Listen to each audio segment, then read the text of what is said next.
Well, well, well. Looks like Ngannou wins by first round KO, people. I'm going to do a whole event recap and I'll break down each of these fights individually for some extra content, because you know how I do.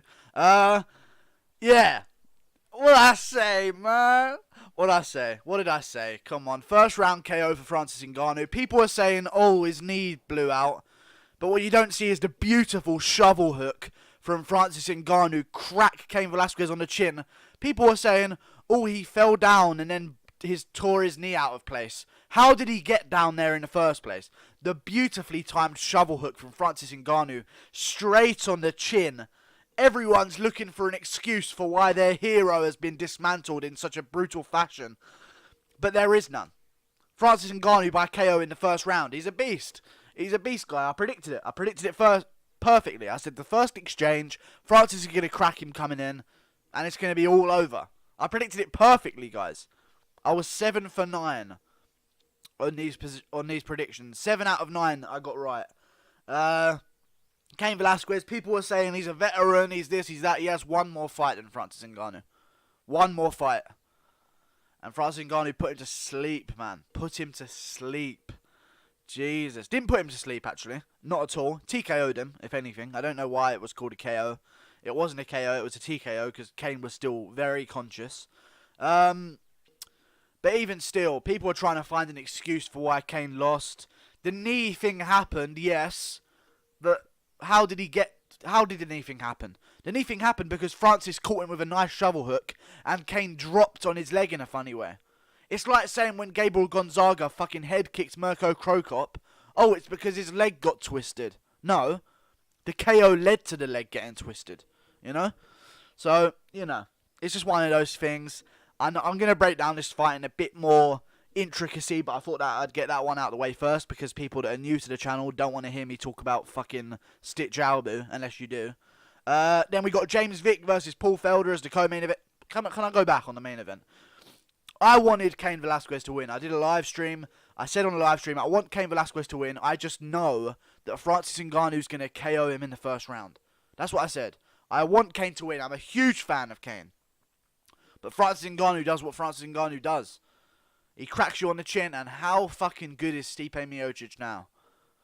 Are people going to start to realise that Cain Velasquez isn't the better version of Stipe Miocic? Stipe Miocic is Stipe Miocic.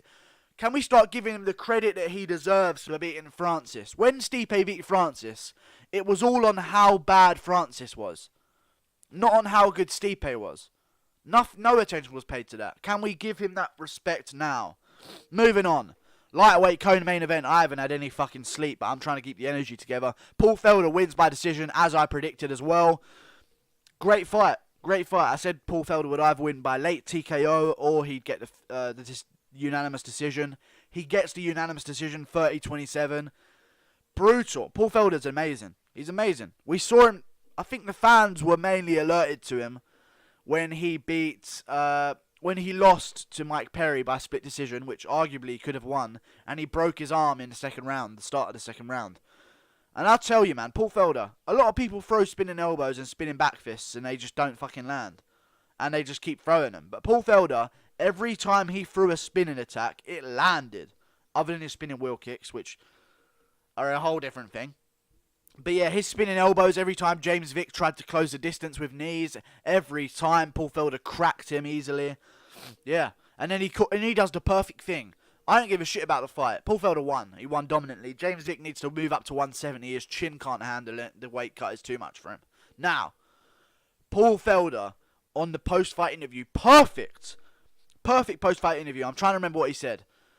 He comes in. He wins over the crowd with a bit of a sob story. Perfect. Now they're on your side. Okay? The crowd's cheering for him.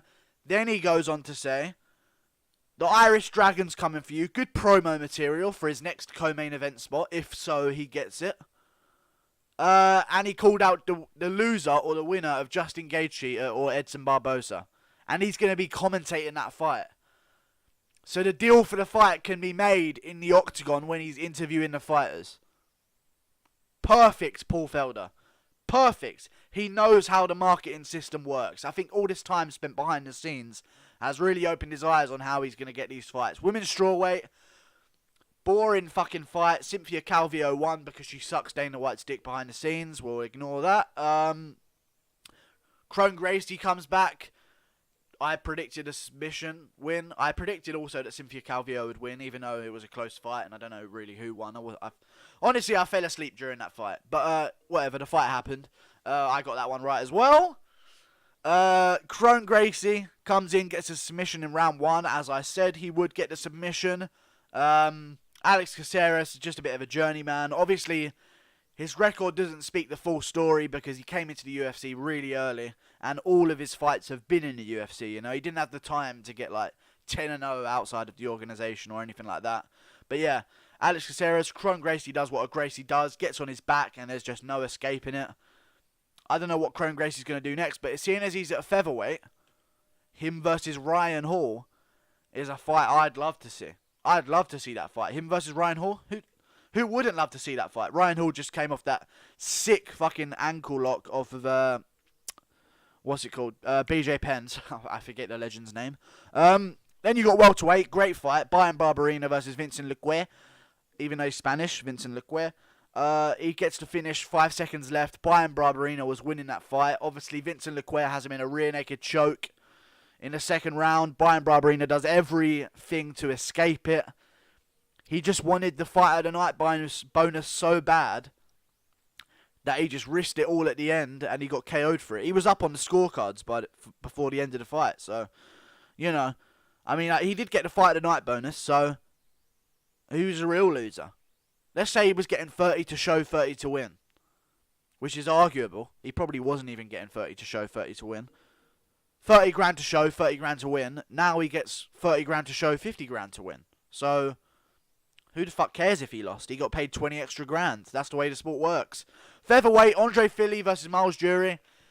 Kind of a stalemate. Andre Fili was just out jabbing him. Miles Jury was following up every now and again, but it was the activity of Andre Fili that got the finish. Miles Jury landed the spinning back fist. Cracked Andre Fili a few times, but I don't know what to say about those two. I don't see anything in either of them that's going to compete at the top of the level, but yeah, Andre Fili gets it done. Good for him. He gets another win. He was coming off of a loss. So was Miles Jury. That's 2 in a row for him. He needs a win desperately. We'll see if he can get it. Prelims. Jimmy Rivera versus Aljamain Sterling. Jimmy Rivera looked like shit, guys. I'm not taking anything away from Aljamain Sterling's performance, first of all. But Jimmy Rivera looked like shit. I know you guys see it. And he said it in his corner at the end of the second round. He said, I don't know what's going on. I just can't fucking do anything. And it wasn't because of how good the striking is of Aljamain Sterling. Because Aljamain Sterling's a guy who can't beat the best. He's lost to Assunção. He's lost to Moraes. You know, there's losses he's had on his career. But even still, I'd love to see him fight a few guys. But he called out Moraes in the post-fight interview. Aljamain Sterling calls out Marlon Moraes. Why the fuck would you call out Marlon Moraes? Marlon Moraes has earned his title shot. He's number 1 on the rankings. Why the fuck would you call out Marlon Moraes? You dumb fuck. That's the one guy in this situation you don't fucking call out. I don't care that he KO'd you and you're a bit salty and your ego wants you to get the rematch and win. You want to secure a fight, call out Dominic Cruz when he's healthy. Dominic Cruz has said he's coming back. He's almost healthy. Call out him. You've been calling him out before. Do that. Dominic Cruz needs a fight. Call out the winner of Pedro Munoz versus Cody Garbrandt. Do that. Don't call out fucking Marlon Moraes because Marlon Moraes doesn't have to fight anyone right now. He's earned his title shot. He's the number 1 spot at bantamweight. He's waiting to see who wins out of TJ Dillashaw versus Henry Cejudo rematch, which I think will be TJ. And we're going to go from there. I don't know why he called out Marlon Moraes. Maybe it's an ego thing because he got KO'd stiff. I don't know. We'll see. And then we got bantamweight, Benito Lopez. Someone's had to go. Manny Bermudez gets a submission. It was kind of anticlimactic though. Benito Lopez kind of left his neck out there to be guillotined, and that's exactly what happened from Manny Bermudez. 14-0 now. That's a prospect you got to look out for. Benito Lopez, as soon as it happens, he taps, and he's like, yeah, I just fucked up. Like it wasn't like he was crying or sad or angry that he lost. He was just like, fuck's sake. I left my neck there. I shouldn't have done. Easy mistake to make. Both guys are going to be back. Benito Lopez is still 9-1 regardless of this loss. So, you know, it doesn't really matter. Then Ashley Evans Smith fought Andrea Lee. Actually a good women's fight. Actually a good women's fight. I predicted this fight as well. So far I've only got Rivera versus Sterling wrong. I thought Rivera was going to win. He didn't. Sterling won. Good for him. I thought Bermudez was going to win. I predicted that. I thought Andrea Lee was going to win. I predicted that right as well. That's a good record right there for me.